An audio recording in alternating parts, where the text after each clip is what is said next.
Political లీడర్లు మాట్లాడే ప్రతి మాటకి రిఫ్లెక్షన్ చాలా ఎక్కువగానే ఉంటుంది. ముఖ్యంగా ఫైర్ బ్రాండ్గా పేరు తెచ్చుకున్న వైసీపీ లేడీ లీడర్ రోజా మాటలకైతే ఇటు పత్రికలు సహా సోషల్ మీడియాలో పెద్ద ఎత్తున ప్రచారం ఫాలోయింగ్ ఉన్న విషయం తెలిసిందే. ఈ నేపథ్యంలో రోజా చేసే ప్రతి కామెంట్ పైన రియాక్షన్ కూడా అంతే స్పీడ్గా ఉంటుంది.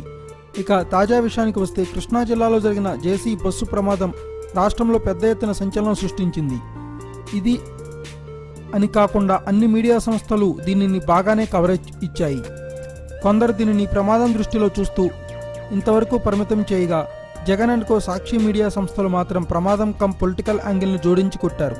దీనికి ప్రధాన కారణం జేసీ దివాకర్ రెడ్డి టీడీపీ ఎమ్మెల్యే కావడం, ఇటీవల జగన్పై తీవ్రస్థాయిలో విరుచుకుపడడం అని అందరికీ తెలిసిందే.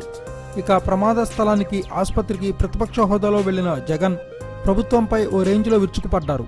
అదే సమయంలో కలెక్టర్ నుంచి బిల్ కలెక్టర్ వరకు అందరిపైన మాటలతో విరుచుకుపడ్డారు. జగన్ ప్రతికూల మీడియా ఆ వ్యాఖ్యలను పదే పదే ప్రచారం చేస్తూ జగన్ను వ్యంగ్యంగా చిత్రీకరించేందుకు ప్రయత్నించింది. దీనిపై స్పందించిన రోజా ఆ క్లిప్పింగ్లను ప్రసారం చేయొద్దు అంటూ మీడియాను కోరింది. ఇప్పుడు ఇదే జగన్ పరువు తీసేసేలా ఉందని వైసీపీ నేతలే విమర్శలు ప్రారంభించారు. మీడియాని రోజా రిక్వెస్ట్ చేసిన విధానం చూసిన వాళ్లకు ఎవరికైనా జగన్ తప్పుగా మాట్లాడాడన్న విషయం అర్థమైపోయేలా ఉంది.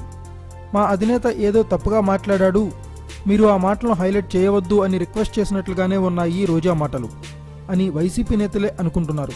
మొత్తానికి రోజా మాటలతో జగన్ పరువు పోయిందని అంటున్నారు వైసీపీ నేతలు. మరి దీనిపైన ఫైర్ బ్రాండ్ ఎలా రియాక్ట్ అవుతుందో చూడాలి. Thanks for watching. Please subscribe our channel.